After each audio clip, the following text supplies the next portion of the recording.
My name is Ben Bayer, and I'm a fellow with the Ayn Rand Institute. And with me, as always, is my friend and colleague, Greg Salmieri. And welcome to a preview broadcast about the Atlas Project. The Atlas Project is going to be a weekly chapter-by-chapter reading group of Ayn Rand's epic novel, Atlas Shrugged, starting on September 2nd. And I'll start off by plugging into the chat right now, if I can figure out a way to do it. Where do I? Here we go. Doesn't seem to be letting me actually add a comment, oddly. So that's, I see. I got it. There we go. So the link that I just entered into the chat box in this broadcast is a link to the Facebook group for this project. Actually, it entered it twice for some reason. I'm not sure why. Oh, it's because it's I just pinned it. You pinned it for me. I see.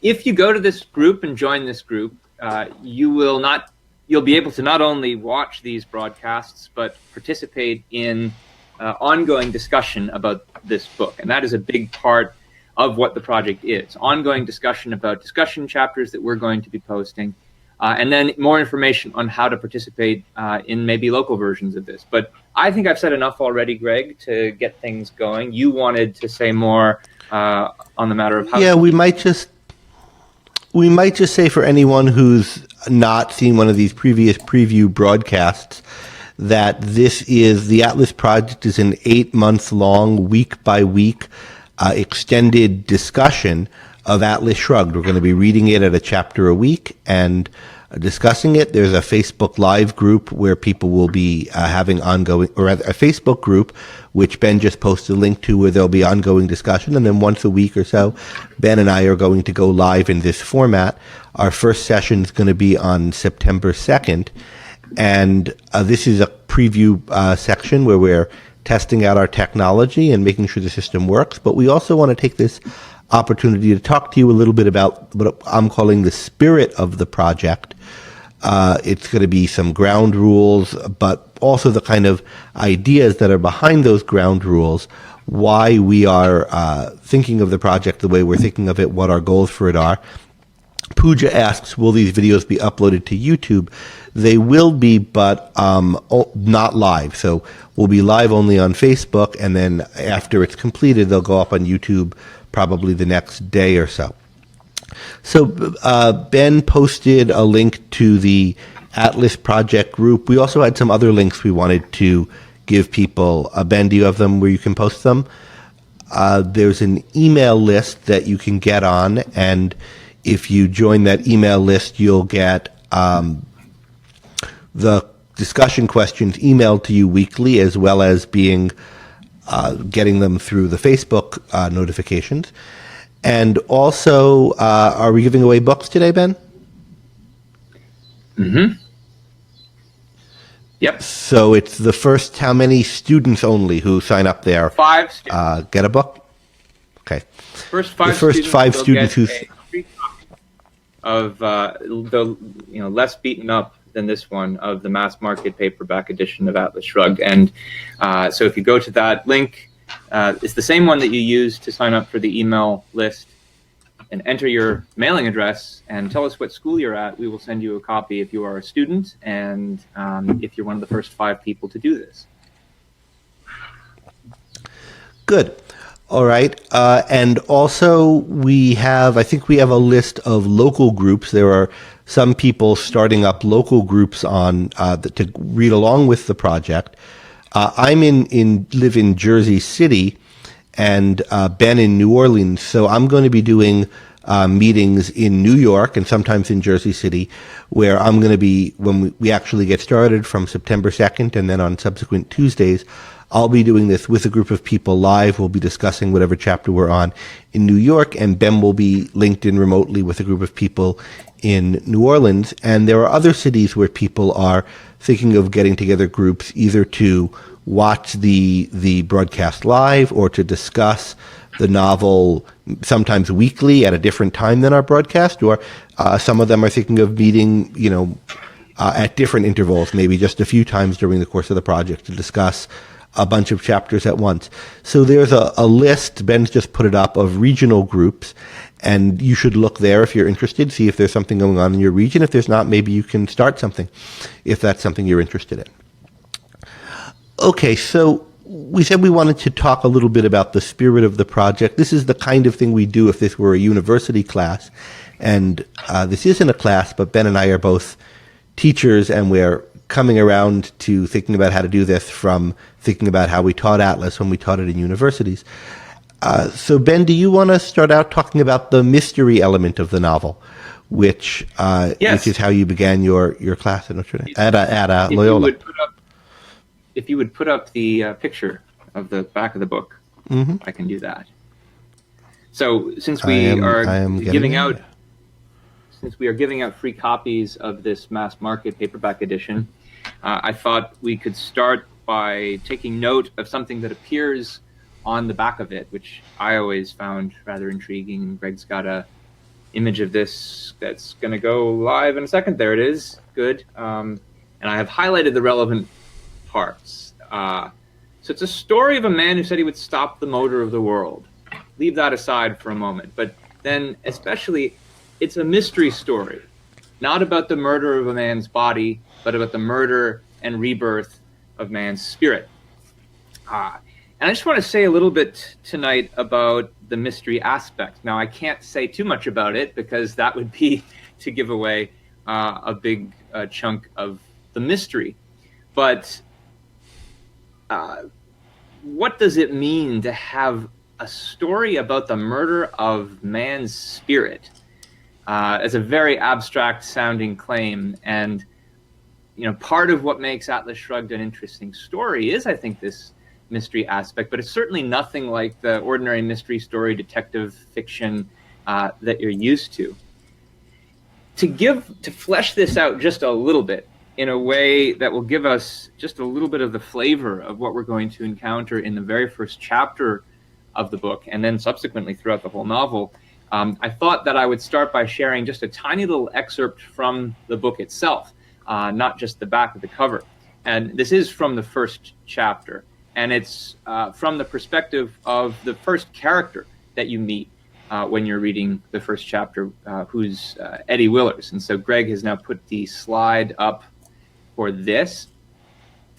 So this is internal monologue as Eddie is thinking about a conversation that he has with a childhood friend. He thought of a summer day when he was 10 years old, when he was asked what he would want to do. He answered at once, whatever is right. Not just business and earning a living, things like winning battles or saving people out of fires or climbing mountains. The minister said last Sunday that we must always reach for the best within us. What do you suppose is the best within us? So there's a mystery right away. What is the best within us? And what does it mean to do the right thing? It's not just business and earning a living. And is it winning battles, saving people out of fires, climbing mountains? Is there anything these things all have in common with each other? What is this best thing that's within us? So that's a mystery right away. Now, this is not the only mystery in this chapter. There's going to be actually dozens of them that come out right just in this chapter. But of course, one of the things that makes this a different kind of mystery story is that it's a philosophical mystery story. It's grander scale, dealing with bigger questions than just who killed some individual person. So then, Greg, if you would go to the next slide, I can comment on another dimension of the mystery aspect, and this time one that deals more with the plot of the story, not just with the theme. So there was a mystery about what is the right thing to do. But here we have a little bit more. He had said whatever is right 22 years ago. He had kept that statement unchallenged ever since. The other questions had faded in his mind. He'd been too busy to ask them. But he still thought it self-evident that one had to do what was right. He had never learned how people could want to do otherwise. He had learned only that they did. It still seemed simple and incomprehensible to him. Simple that things should be right, and incomprehensible that they weren't, he knew that they weren't. Now, the fact that Eddie knows that people are not doing the right things and that things with the world aren't right forms a big part of the opening of the first chapter of the book. And generally speaking, it's not giving away much to say that Atlas Shrugged portrays a collapsing world. And one of the big aspects of the mystery plot-wise is, why is the world collapsing? And various characters, including Eddie's, struggle to figure out why. And as it turns out, these two mysteries I've just commented on are related to each other, because figuring out why the world is collapsing has a whole lot to do with figuring out what is the best within us and what is the right thing to do. And that then connects to the question of, well, why is it that people sometimes don't do the right thing? So, Greg, do you want to pick up where I left off then on what the implication of this, the fact about the mystery story is for the way that we're going to conduct it? Yeah, so that it's a philosophical mystery in particular raises some fairly deeper issues that we're going to pick up in a moment. But before those, it's worth talking about just some simple and practical elements to do with taking seriously that this is a mystery and respecting the context of people reading it. And we have some rules for the course that we should talk about. And the first of the rules is no spoilers. This is a mystery. People want to discover, who haven't read it before, discover what's happening as it goes on. A big part of the intellectual experience is discovering what's going on as it happens. And so our first rule is no spoilers. And this applies to us. We're going to be very careful not to talk about anything further ahead than people have read in the book. We're making a slight exception, talking a little bit about something that happens in the first scene before we've had you read the first scene, but it's only the first scene. And in the future, we're just not going to discuss anything later than where people have read. So that's the no spoilers rule. And we ask you to do the same thing. We're going to have a timeline that's going to go up, and it's always going to be visible where we are in the novel. So you'll be able to tell when we get to the first chapter shortly. The timeline will look like this, and it'll say that we're now discussing chapter 1.1, and it'll progress gradually across as we go through the novel. And so if you're in the Facebook group making comments, if you're watching in the Facebook live broadcast, you should know where we are, and you should be reading along with us. And don't spoil it. Don't say what's going to happen. Okay, so that's the first rule. Ben? Greg, maybe this is a good time for me to mention that we do have a separate discussion group for people who've already read the book and who want to be able to discuss spoilers without ruining it for first-time readers. And I'm going to put the link for that into the chat right now as well. That's right. I'd forgotten about that. We have a group for people who can't resist talking about what's going to happen. And it is hard to resist if you've read it before, because you'll notice, as will happen with a mystery, you'll notice ways in which what's happening now is foreshadowing something that's happening later, or I never noticed there was that clue there before. So part of the fun will be discussing spoilers, but only in that group, not in the Atlas Project group proper, and not in this broadcast. Maybe we'll occasionally do a separate broadcast to discuss issues the spoiler people are spoiling to discuss. Good. Okay, our other two rules don't have to do specifically with the novels being a mystery, but just have to do with having a discussion group that's about a topic. And they're be relevant and be civil. Atlas is an incredibly wide-ranging novel, and so our discussions, I'm sure, are going to include some things on politics, a lot of issues of abstract philosophy, probably some discussions of aesthetics. There's lots of things that people can raise, and I hope will raise, and that Ben and I are raising. But we want to raise them in a relevant way. The fact that politics has something to do with Atlas Shrugged, and that Trump's recent speech on Afghanistan has something to do with politics doesn't mean that we're going to spend a half hour, if someone wants to, on what's going on with Trump's recent speech on Afghanistan. That's just not relevant enough.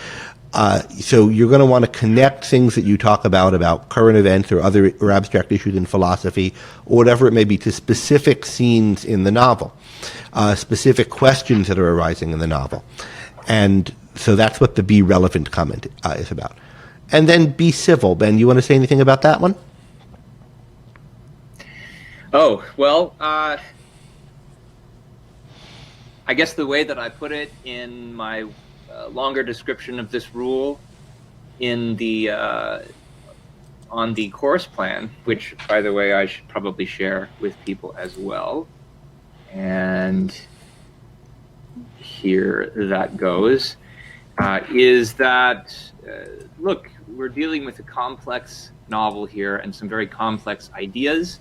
And so as a result, people are going to disagree about what it means. They're going to disagree about what its significance is, about whether they agree with the views of the author, how to interpret different scenes. And this is Facebook we're using. This isn't an anonymous chat room. And so we know who we are if you're using your real name, which everybody should be.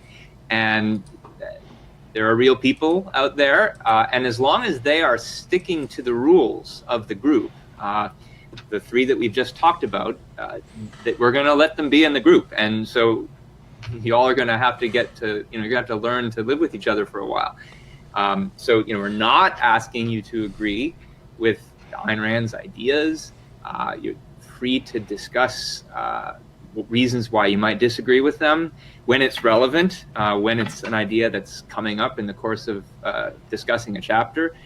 And so if someone out there disagrees with you, you'll just need to, be civil with them and, not call names, not make accusations that can't be supported by evidence, and generally try to offer evidence for your view and for your interpretation, and may the best argument win. And I think, Greg, that then connects to some of the wider issues that you wanted to discuss tonight, some of the kind of underlying motivating spirit of why you want to do a course like this.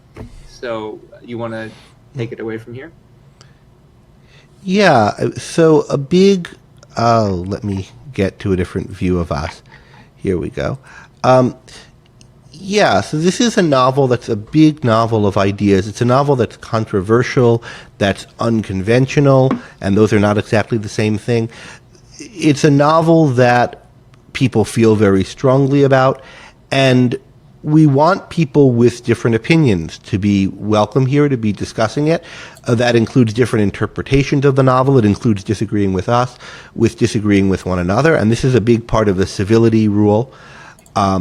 We're going to probably form judgments about one another when we disagree. Everyone does that, but they're not relevant to say, oh, he's a jerk, or he's just says that because he has latent issues with his mother or whatever. That's not relevant if you form that opinion about somebody.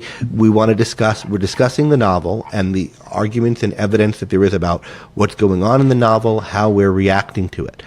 But I want to talk a bit about the spirit that I think we need to bring to thinking about an author, especially when the author is controversial, and to thinking about a work of art, especially when the work of art is unconventional and provocative. And let me pull up a slide I have with, to quote myself, slides, here we go. A slide I have where I can bring up a passage I wrote about this in a companion to Ayn Rand, which is a book I edited. This is the introduction to it. I was talking here about the fact that since that Rand's a controversial writer, and a lot of times when people are dealing with her, whether they're fans of her or critics, they're not really engaging with her. They're just using her as an excuse to spout off about whatever they happen to think or to express or air their own prejudices or to virtue signal to their tribe that, they love Ayn Rand and they're daring, or they hate Ayn Rand and they know she's awful and we're all supposed to hate her. They have the conventional opinion or a daring opinion about Ayn Rand's skill as an author, and they're just showing it off rather than actually thinking about it and engaging with others in discussion about it. And I wrote that we really need to take her seriously as an author, and there's a growing recognition, and I cited some evidence for this, that there is a need for intellectuals, who is the main audience for this book, to take Ayn Rand seriously. And so I wrote that to take an author seriously means to read her not with an eye towards confirming one's prejudices, whether favorable or unfavorable, but simply with an eye to understanding what she thinks and why. If one finds her approach unfamiliar and difficult, it means working to overcome that. If one finds what she says implausible or unmotivated, it means taking the time to consider why it seems otherwise to her and to the readers who find her convincing. And it means giving thought to the question of whether it is you or she who is mistaken. By the same token, if she strikes you as obviously correct with respect to an issue where you know many people find her views counterintuitive, it means working to identify the premises that you share with her and not with them, and then figuring out how to determine whether these premises are true.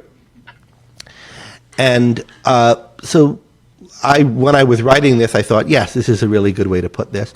And it's informed my thinking about teaching since, especially about teaching Rand. It was a kind of distillation of some ideas about teaching that I already had. So how is that relevant here? Well, we're not assuming agreement with Rand. We shouldn't be assuming agreement with Rand. And we also shouldn't be assuming disagreement. And we should recognize that our beliefs here aren't anything that we can take as a given. We are going to have a strong reaction. Some passages are going to seem like, oh, this is definitely right. How could anyone have not seen this before? This is life-changing. Or, oh my God, how could anybody think that? How could anybody admire a person who did that or who said that or who thought that? And the first thing to do is to recognize that whatever reactions we're having, they're our reactions. Your reactions are my reactions. They're not necessarily shared by everybody. And you want to voice them in a way that acknowledges that and acknowledges the potential for disagreement. And so, and if you encounter disagreement, somebody reacting differently to you, notice that and then start to explore why it is. Why does this passage seem brilliant, inspiring to you, and the opposite to someone else, loathsome? Or why does it seem offensive to you, and yet other people find it inspiring? And that might speak to real differences between our understandings of things, differences that go to what kind of people we are, maybe differences that make some of us good people and others of us bad people, or that contribute to what's good or bad about us. But even if so, and I think that's the case, we should, even if that's the case, the point of this project is to engage with this and to engage with other people about it. And we should keep our judgments of people to ourselves. The book presses us to form these kinds of judgments, and we'll talk about why that is. But we should acknowledge that we're discussing it and engaging in it with a potentially diverse group of people who might have different views. And we shouldn't be assuming as though it's shared context what is any one of our personal views of it. And this is something that Ben and I are going to have to take care not to do. We've always had to take care to do this as professors. It's part of the job, but we're going to have to take care to do it in this case and to push you guys to preserve this perspective. Now, this applies to the moral questions in the book, and it raises deep moral and political questions as well, but it also applies to aesthetics. Atlas Shrugged is a very unconventional novel. It breaks a lot of what one might think to be rules of literature or novel writing, or a lot of patterns or things that are standard that you might be used to seeing in novels. And some people's reaction to that is, well, that just shows it's badly written. There's a long speech here. That's weird. This character talks not like the people I've met. That's weird. There's not this or that feature that I read somewhere in some book is how books should be. And other people find it, wow, I didn't know a book could be like this. The point is, whatever your reaction to a character's and a type of writing that's different from what you usually see and maybe what you've been taught to expect, you should first recognize that this is a reaction I'm having and that it might not be shared, and discuss it with other people and see what they think and who agrees with you and who disagrees with you, and see if you can tease out why. That's part of what it is to take the author seriously and to take the people with whom you're discussing her seriously. And I think by doing that, whatever our stance on Rand, we'll get a lot more out of reading the book together. Ben, thoughts on this, or on what are people saying on the chat? Oh, go ahead. We haven't had a lot of questions, and so one thing that's worth mentioning right now is to encourage people to participate in the chat and to ask us questions about the very thing that we're discussing right now. There's been, Facebook has these great little reaction icons, and you were just talking, Greg, about, when you're reading the book, pay attention to your reaction. Remember that it's your reaction. Well, you're all sharing with us your reactions, positive and negative. And so if you have questions about any of those, now's a good time to ask them. The book itself, because of the fact that it's not just an ordinary mystery, but a philosophical mystery, actually dwells on this very issue to a certain extent. And there's a chapter early in the novel, which I won't say much about, but which deals with a character who's introspecting on his own reactions to a situation. And one of his distinguishing characteristics is that he is thinking about, well, this is how I'm reacting, but is this a given? Do I have to react this way? What's behind this reaction?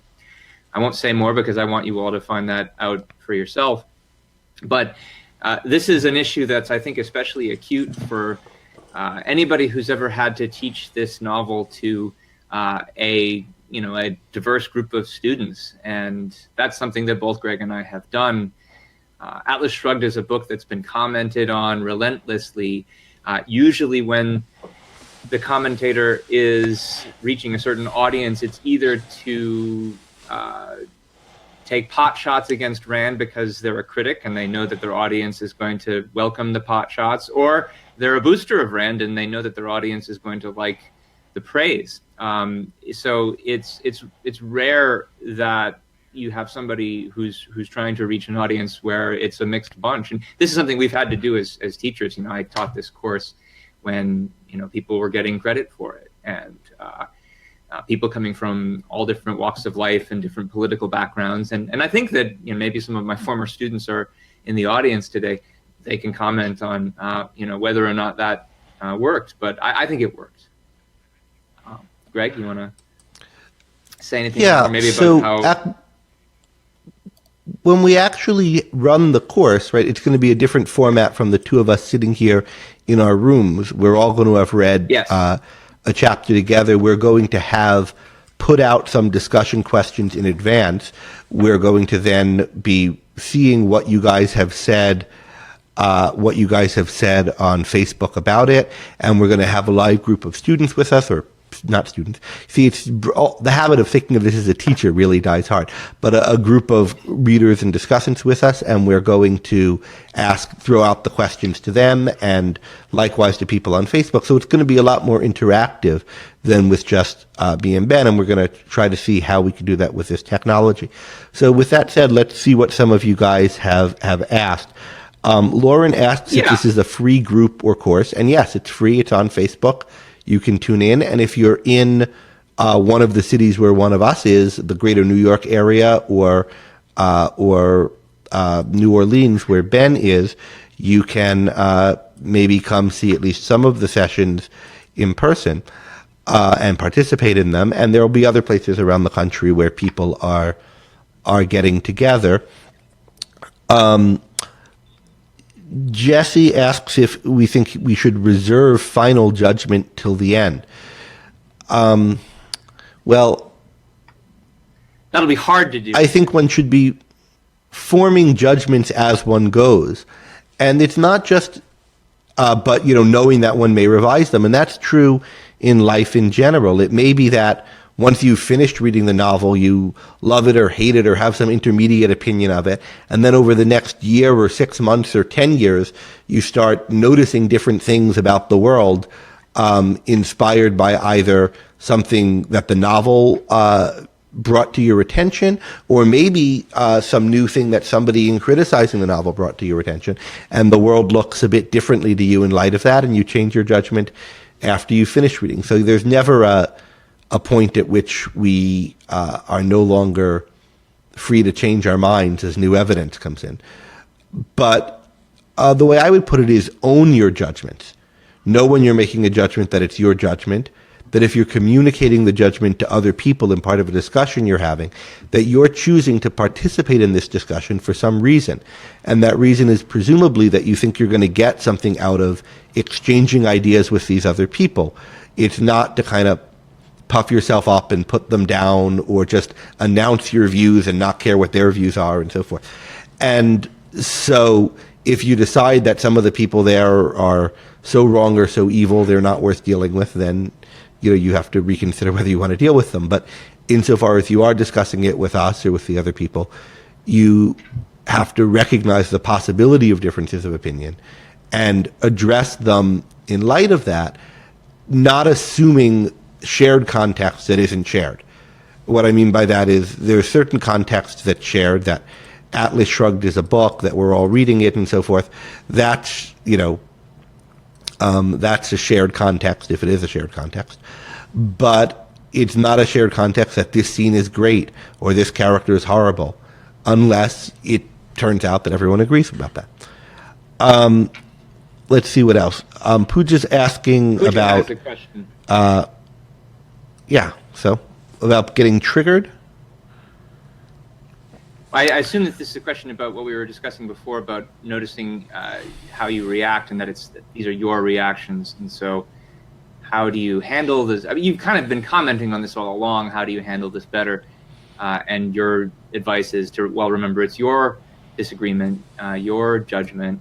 And of course, there's no implication there that that makes it invalid. Also doesn't make it valid. And that's an interesting and difficult question to figure out. And one thing to keep in mind is most changing of minds, whether it's your mind or the other person's mind, happens offline, that is not in the course of a conversation. So if you're disagreeing with somebody, it's not a good goal to try to convince them there and then to change their mind, or to get convinced by them.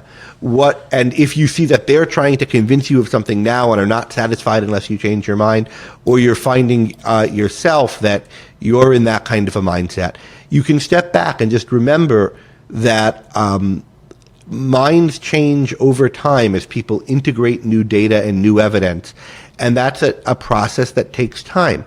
And so just remind yourself and remind your interlocutor of that, and set a goal for the immediate conversation that is a practicable goal, like trying to understand each other better, trying to understand why we're not seeing eye to eye, and looking, for questions like that to ask, noticing if you're becoming heated or someone else is, and thinking of that as a way to make the discussion more productive, thinking about why you're here. Someone said earlier, it's trailed back past the bottom of my screen, so I don't see who said it, that discussing Atlas always seems like a slippery slope, and he doesn't think it should be. I'd like to hear more about that. That was Lauren Williams as well. Lauren, if you want to post another comment, could you elaborate a little bit on that? What is it about to slip into?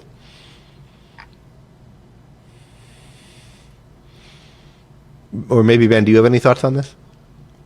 I don't have particular thoughts on the slippery slope issue, because again, I'm not quite sure what she means by that. But I did think it would be useful to maybe relate this back to the passage from the novel that we were discussing earlier with this character, Eddie. And I think one way in which it relates is that this character has this conviction about what's the right thing and the wrong thing to do. But just like many first-time readers of Atlas Shrugged, it's based on a kind of initial gut-level feeling and a reaction that might, that he hasn't figured out the nature of. And one of the things that he and others in the book are trying to do is to figure out the nature of that reaction. And I don't think that I'm giving away too much more if I mention that you'll have to all check me on this when the course is over. But I mean, I think in a lot of ways the mystery that both the philosophical and the plot mystery that Eddie is dealing with here is not just central to the book, but in a way it's emblematic of the mystery that that the average American today is dealing with when looking at our world situation. And our world situation isn't in the same one as the characters in Atlas Shrugged by any means. It's a lot less dire, but it's certainly not in a great situation either. And what's mysterious about it, I think, to many Americans is they think that they're doing things right. They think that their society is even being governed by certain basic principles of justice. And yet we run up against constant crises and dilemmas that seem to be unresolvable on the basis of kind of our ordinary reactions and our ordinary conventional thinking about what is right. And the kind of advice that Greg is giving to the readers of the book here, I think, is probably Rand at least is going to think it's going to be applicable to ordinary Americans who see themselves in the same position as Eddie. You've got a reaction to the situation. You've got certain feelings about what's the right thing to do. You may be right, you may be wrong, but it's something you have to think about. And there's a mystery that we're all faced with here about certain incongruities between our reactions to the world and our prescription for solving the problems in it. And a lot of what I just said is notoriously vague and abstract, and that's by design, because to elaborate more I would have to give spoilers, but that's the cardinal rule not to do. When we actually start discussing the text, chapter 1, it's going to get a lot easier because we're going to have concrete events and characters in front of us. But there are two things we could see even in the quote that we looked at, the 2-paragraph quote. First, there's the issue of what is the best within us? What is right? What is right and what is the best within us? And Eddie thinks it's not things like business and earning a living, or not just things like that. Is he right that it's not just things like that? That's something that you might challenge. Is it things like saving people or fire? He's pretty unclear on what it is. So what is the best within us? That's one question. And it's how often do people think about that to really try to figure it out? And then second, Eddie has the observation that some people are not interested in what's the best within us. Some people aren't interested in what's right. He has the sense, we can see already in this passage, that maybe there are times when people disagree about it, but sometimes people seem to be doing something that's not right for some reason other than it's being right, and they're not interested in whether it's right. And is it true? Do people act like that? Do people sometimes act with disregard for what's right or wrong, where they don't care what's right? And if so, why? More generally, what are the different kinds of motives that people have? And that's the kind of thing that Atlas pushes us to reflect on. Now, Lauren's gotten back to us about what the slippery slope is, and it slips in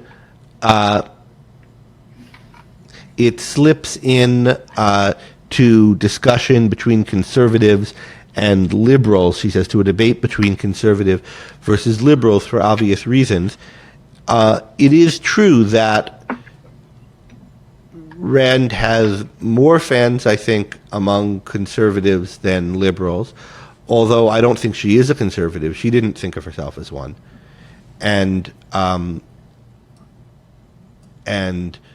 nor did she think of herself as a liberal. And I think she'd be particularly displeased with today's both conservatives and liberals. But it is true that people have a lot of preconceptions about what she stands for and about what it means if you like her, what it says about you, what it would mean to have a positive reaction to the book.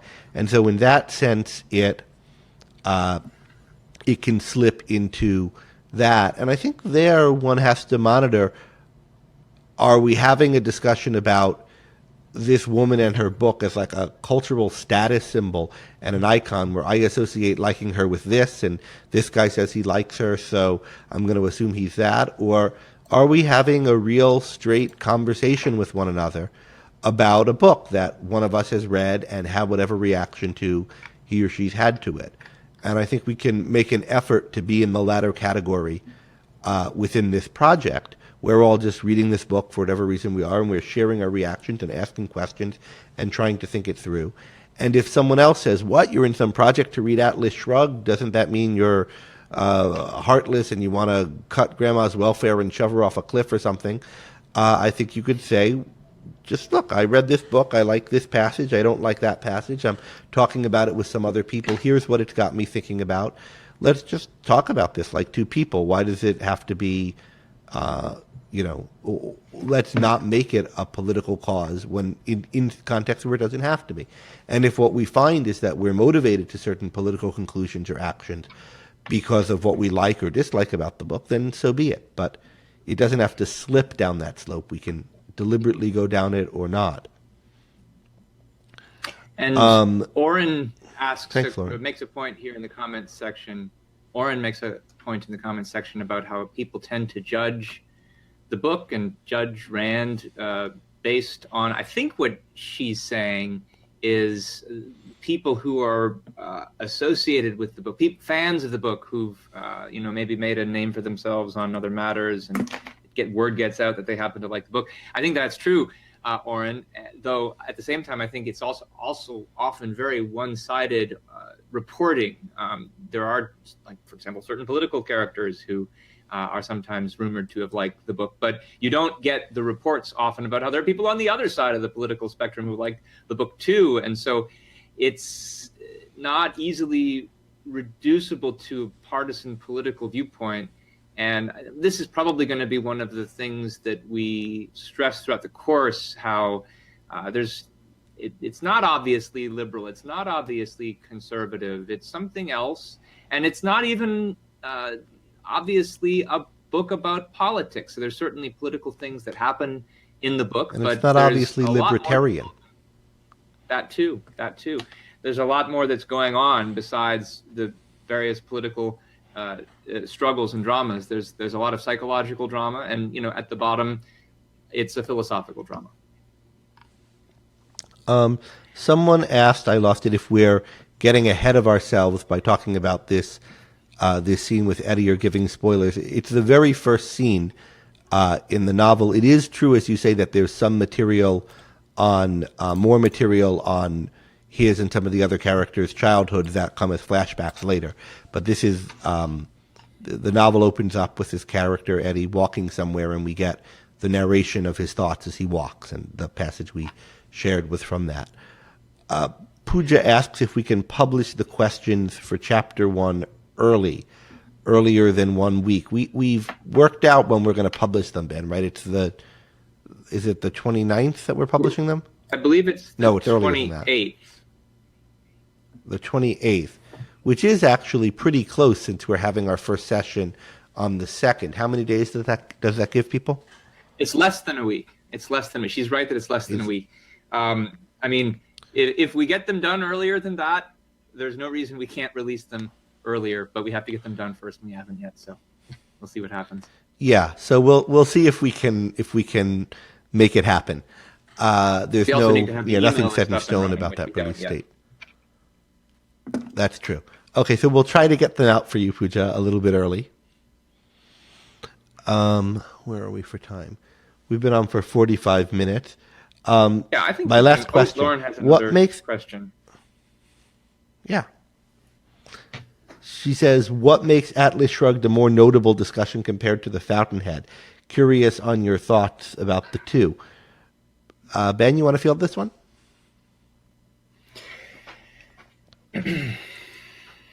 Well, we said a little something about this in an earlier practice broadcast, one that we did maybe a couple of weeks ago, but I could say much the same thing here again.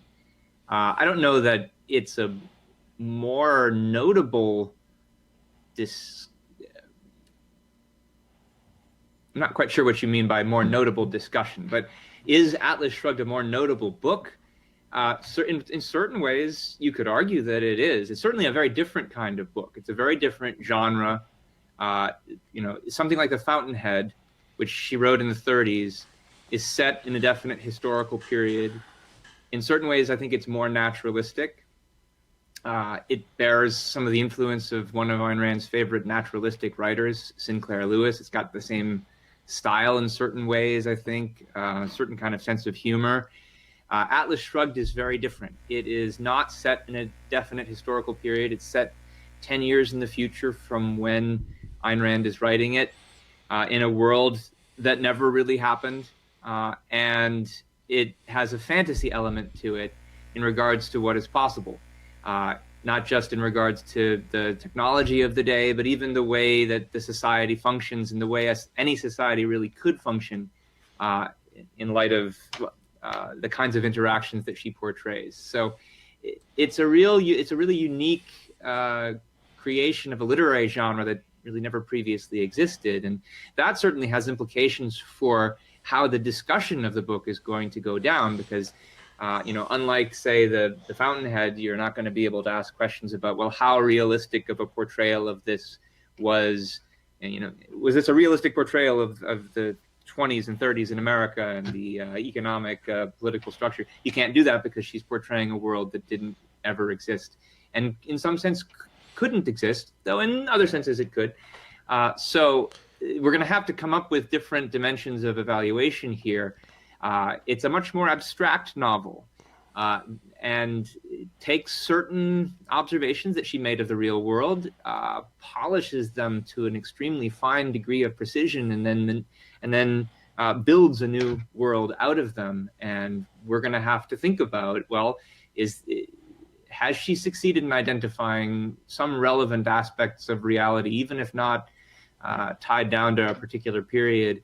And has she succeeded in drawing some valid generalizations about these observations that she's made, especially as regards this big mystery question that we highlighted earlier? What is the best within us, and why is the world collapsing? What motivates? Why don't people want to act on what's the best in them? Yeah, the reason why we're doing this project on Atlas now rather than a project on the Fountainhead, or at least one reason, is that this year is the 60th anniversary of Atlas Shrugged, and it's, an occasion to talk about Atlas Shrugged. I think you could have a in-depth discussion group about the Fountainhead. I think it would be interesting, and I sort of love the novel, and it's had a big influence on me, and a lot of people love it. But speaking personally, Atlas is my favorite novel. Atlas is the one I'm most interested in. And Atlas is the one that, if you're interested in Rand, also, I'm most interested in it just as a literary work. I love it. It was the best aesthetic experience for me. One of the Fountainhead was a very strong one too, but Atlas was the most profound aesthetic experience for me, and continues to be. I have a very strong reaction to the book. I really care about the book, and I love being in that world more than any other. So although I do love the Fountainhead as well, and I think it's very worthwhile to discuss, I don't know that I personally would want to spend 8 months leading an intensive discussion of it, whereas I'm very excited to do it about Atlas. That's an issue of my personal values. And it's, I've spent more time thinking about and writing about it. But that's, in part a personal issue. If someone wanted to have a long, in-depth class on the Fountainhead, next year's its 75th anniversary, so maybe someone will do it. And, I think it could be a good thing. But this is what we're doing now, and it's something I'm really excited to do. No aspersions on any Fountainhead writings or readings. people might do in the future. Greg, I think that we should start to wrap up soon, but before we do that, I want to give people one last chance to know about this book giveaway. And I'll just repeat it. There's let me actually put the link up one more time. If you go to this link right here, it is the one that says email list/free books. This is just a Google Docs form where you can sign up with your name, your email address. And if you're a student, you can give us your mailing address and we will send you a free copy of Atlas Shrugged. We have 5 copies for tonight to give away. And so, Greg, I think that we should try to talk for maybe 5 more minutes, and that'll give people, if they're seeing this now for the first time, a chance to fill out that form if they want a copy. So can we come up with anything else to talk about for the last 5 minutes? That's the struggle of live Well, it's TV. exciting. So Augustina points out that ARI has on Ayn Rand campus a course on the Fountainhead. I think does Keith Lockridge teach that? Who teaches that? Anyway, there is a course, or maybe Ankar Gate. It's either Keith or Ankar. There is a course anyway on Ayn Rand campus, and people can look that up. That's a course in the sense that there's one person lecturing. I forget how many parts it is. This is more of an interactive discussion. But anyway, it is. You can look at that. There's also, we mentioned on our previous live cast, essays on Ayn Rand's Atlas Shrugged, which is filled with spoilers, so don't read it if you've not already read the novel. But I think the best reference work on the novel, full disclosure, I'm one of the contributing authors, but it's edited by Robert Mayhew, and Robert's also edited collections on Rand's other novels, including essays on Ayn Rand's The Fountainhead.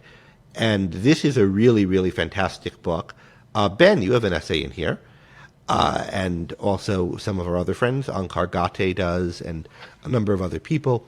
A really excellent book on The Fountainhead, and if you want to get some, more depth on it after you've read it and want some food for thought about it, I really recommend this book. I can't recommend it highly enough. I don't think it's gotten anywhere near the attention it deserves. Another thing we might talk about is just to remind people, if you're interested in... Oh, well, let me say what I was going to say first then. Yeah, it is a good question. If you're... sign up for this email list, put what city you're in, and, we might be able to kind of match you up with other people in your city if you're interested in that, if you want to try to have some in-person discussions. And Ben earlier posted a link to, where you can see a list of discussion groups that have sprang up in different cities, or will be springing up, where people are discussing them. So Ben, do you want to take a stab at this question about how the dystopian world of Atlas Shrugged stacks up to our current state of affairs? I mean, there are certainly some superficial resemblances that you could point to. Though I don't know how much I want to say now, given that it might involve spoilers. So, what do you think? Well, we can't give specifics about what's dystopian about the world in Atlas yet, because we're not even to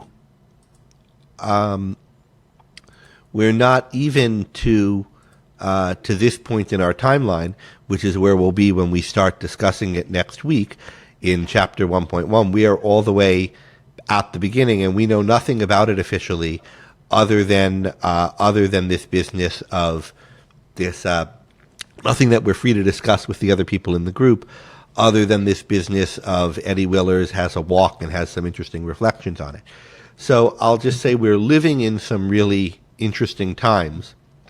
The novel displays some really interesting times. I think there's commonalities between what's interesting about them, and I expect that those commonalities and some differences will be a theme that we're going to discuss throughout this project. And I said, one of the rules is all the discussion should be relevant. But I also said I expect we're going to have a lot on politics and current events because so much of it is relevant, and I'm sure things are going to remind people of what's going on in politics, what's going on in culture, of the street fighting that we're starting to see in some places. I mean, the novel doesn't deal with some of the particular kinds of issues like racism and identity politics, which are on the rise, but and are, a part of what's particularly troubling about today. But if we abstract a little bit from those details of the trends, I think we'll see a lot to comment on. And Vishal, keep an eye out as you go through the book for things that you see as points of connection, and we'll have occasion to discuss them, and other people too, of course. Okay, I think we should start to wrap up. We did snag one person in that last little minute about the free books, and I'll leave this survey up probably for the next 5 minutes after we end the broadcast. So if you're just hearing it now, last pitch here is, if you're a student and you'd like a free copy of Atlas Shrugged, one that looks like this, though not as beaten up as this one, go to the link that I posted at the top of the comment section. It says email list/free books. And we will, if you give us your mailing address, we will send you a copy, one of 4 that we have remaining. And otherwise, that email list is something that we're going to use to send you a weekly email where we give you the discussion questions we talked about earlier that we'll be posting every week, and reminders about upcoming sessions. And also, if you tell us where you're located, generally speaking, and we can pair people up into community groups. We can say, hey, you all are in London, and maybe you want to form a group where you're going to get together in person and talk about this and not just sit in front of a computer, which can often add a great deal of enjoyment to appreciating any kind of literature, talking about it with people together. So let us know where you are. There are plans for a meetup in London in particular already developing, and in a number of other cities. I already posted a list. If you go down closer to the bottom of the comments thread, there's a list of the existing Facebook groups that we've created for different regions. And you can even bypass the email list and just go straight to your region, your city, see if there's a group there already for your city. And if there isn't, then you can try starting one if you go to the main Atlas Project Facebook group page, which I'm posting one more time to the top of the comment section. Please join that. That's the way to get involved most directly with all these groups: Atlas Project Boston, Atlas Project Seattle, Atlas Project this place, Atlas Project the other place. These aren't names for already existing and running discussion groups. These are Facebook groups that we've created when we've noticed that there were concentrations of people in a certain city, so that those people would have a place to get together to talk about whether they want to have meetings in person. And that could take all kinds of different formats, from meeting regularly and listening to the broadcast together or discussing our discussion questions, to just occasional get-togethers. You might just want to know who's around. Then they could be planned well in advance, or it could just be nice to be in a group with people in your city so that you can say, hey, is anyone up for hanging out on Tuesday and discussing this, or Thursday or Saturday? Okay, one last observation, which is that during this call, it looks like 6 people joined the Atlas Project group, or asked to join. I'm confirming them now. And the Atlas Project group is now up to 14 members. So that's exciting to see it grow. I'm not sure how large it'll get, but I'm enjoying watching that number go up. Okay, Ben, any final words? I don't have anything else, but I just want to thank everybody who's participated, and thank you for your patience and your interest, and putting up with the technical difficulties that we sometimes have that are inherent in live broadcasts like this. We've now done a few test broadcasts like this, trying to iron out the wrinkles, and we're getting better, and we're hoping to have this thing in order, ready to go by the time we launch on September 2nd. And you all are helping us do that. So thanks again for your interest and your cooperation. And we will be talking with you again soon. So thanks very much. And thank you, Greg. Thank you.